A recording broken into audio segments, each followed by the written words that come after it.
Hello everyone, and welcome back to the channel. Today, we're diving deep into a C1 level listening practice session focused entirely on the world of jobs, work, and careers. If you're looking to boost your professional English, understand workplace conversations, and feel more confident in real-world business settings, you've come to the right place. We'll cover everything from job interviews to team meetings, and you'll hear a variety of accents to really sharpen your listening skills. Make sure you have a notebook ready for some serious practice. Let's get started. First, a quick vocabulary warm-up. I'm going to say a few advanced words and phrases related to work. Listen carefully and try to guess their meaning. Ready? First up, to leverage. Next, a steep learning curve. And finally, to streamline a process. Think you know them. To leverage means to use something to maximum advantage. A steep learning curve means you have to learn something difficult in a short amount of time. And to streamline a process means to make it more efficient and effective. How did you do? Let's move on. Now, you're going to listen to a dialogue between a new intern, Alex, and his manager, Maria. They're discussing his initial tasks. Listen for the main points and try to identify at least 2 phrasal verbs they use. Maria: Hi Alex, glad to have you on board. For your first week, I want you to shadow the marketing team to get a feel for our workflow. Don't hesitate to ask questions. Alex: Thanks Maria. That sounds great. I'm really keen to get stuck in. Who should I report to primarily? Maria: Just check in with me at the end of each day. We'll touch base and you can fill me in on what you've picked up. For now, just focus on soaking it all in. Did you catch the phrasal verbs? They used get stuck in, check in, touch base, fill me in, and pick up.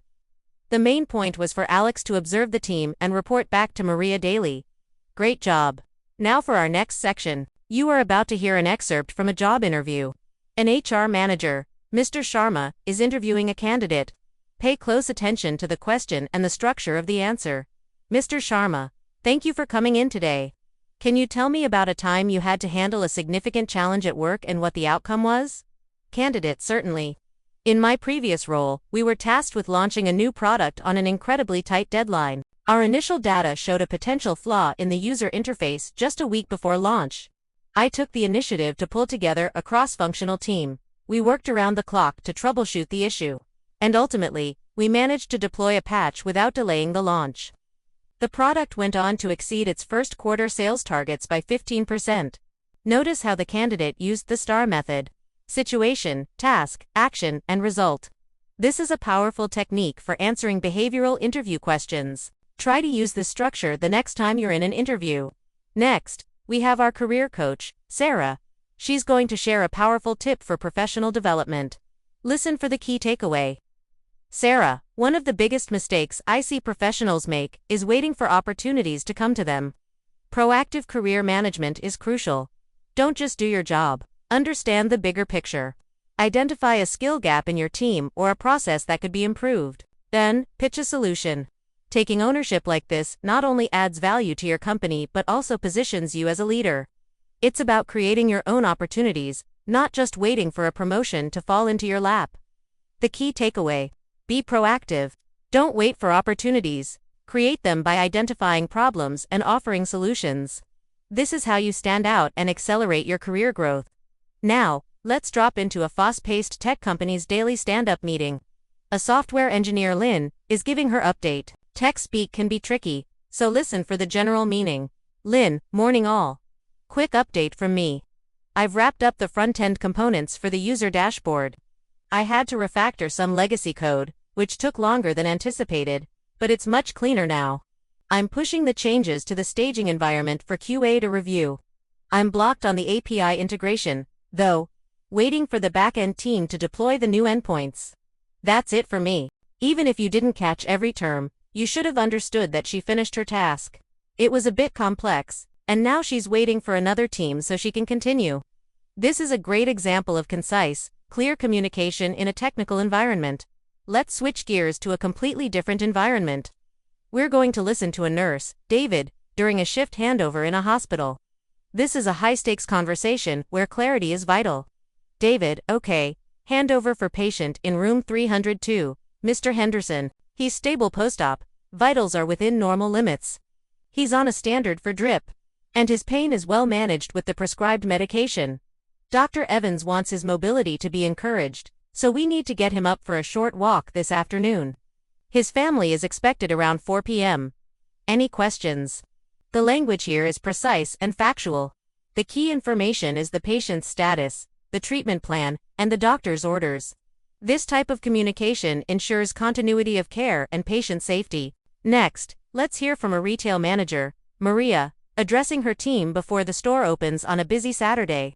Maria: all right team, huddle up. It's going to be a madhouse out there today, so let's be on our game. Stock levels for the new sneaker release are low, so let's manage customer expectations.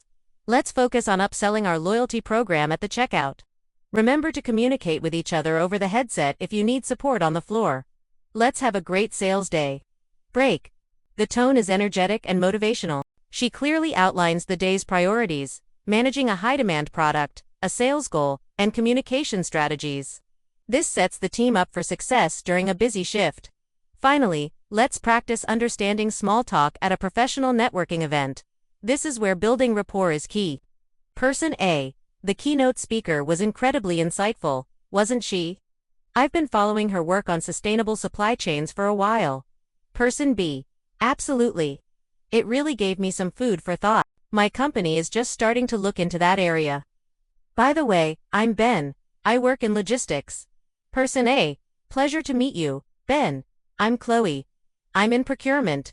It sounds like our fields have a bit of an overlap. We should connect on LinkedIn. Notice how the conversation starts with a shared experience, the speaker, and then naturally moves to professional introductions and a call to action, connecting on LinkedIn. This is a perfect low-pressure way to expand your professional network. Now, for your final task, I want you to choose one of the scenarios we listened to: the interview, the team meeting, the handover, and try to summarize the key points in your own words. Pause the video and write down 2 or 3 sentences. This is a fantastic way to check your comprehension. How did that feel? Listening to different accents and workplace situations can be challenging, but it's the best way to prepare for the real world. Keep practicing, and don't be afraid to listen to each clip multiple times. Shadowing, which is repeating what you hear, is also an excellent technique to improve your pronunciation and fluency. That's all the time we have for today. I hope this C1 listening practice was valuable for you. You've worked on understanding details, identifying phrasal verbs, and getting a feel for communication in various professional contexts. Keep up the great work. If you found this video helpful, please give it a thumbs up, and don't forget to subscribe for more advanced English lessons. Thanks for watching, and see you in the next video.